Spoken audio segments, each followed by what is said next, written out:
Pinabulaanan ni Vice President Sara Duterte ang paratang ni Arturo Las Cañas na siya raw ang nasa likod ng Oplan Tokhang sa Davao City. Binanatan din ng bise ang ICC. Nasa frontline na balitang yan si Marian Enriquez. Bago ang script na ito, malinaw na sadyang pinilit lang na maidugtong ang pangalan ko sa isyong ito para ako maging akusado sa ICC.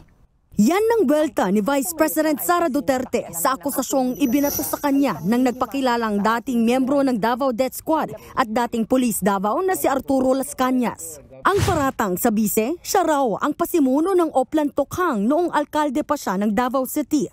Iniugnay rin si Inday Sara sa Davao Death Squad at sa mga patayan sa lungsod. Pero giit ng bise, bakit ngayon lang siya idinamay ni Las Cañas? Sa mga taon na nagsilbi ako bilang Vice Mayor at Mayor ng Davao City, ni minsan ay hindi naugnay ang aking pangalan sa isyong ito. Bigla na lang nagkaroon ng testigo laban sa akin nang mahalal ako na Vice President. Wala naman daw problema kay VP Sara na imbestigahan siya, pero hindi raw siya papayag na ang International Criminal Court o ICC ang gumawa nito, hamon pa ng pangalawang Pangulo. Sa testigo at mga tao na nakapalikod sa kanya, mag-file kayo ng kasong murder laban sa akin dito sa Pilipinas. Ang pagpupumilit ng ICC na pakialaman ang ating hudikatura ay panghihimasok sa ating soberanya. Paglapasangan ito sa dignidad ng mga Pilipino at sa karangalan ng Pilipinas.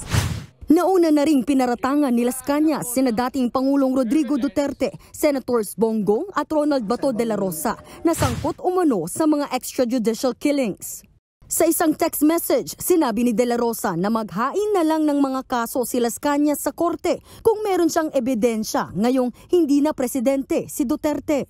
Ayon naman kay Senator Go, gawa-gawa at pawang mga kasinungalingan ng mga bintang ni Las Cañas. Kahit kailan daw, walang iniutos na anumang iligal si dating Pangulong Duterte at hindi naman daw gagawa si Go ng iligal. Wala pa namang bagong tugon si Duterte.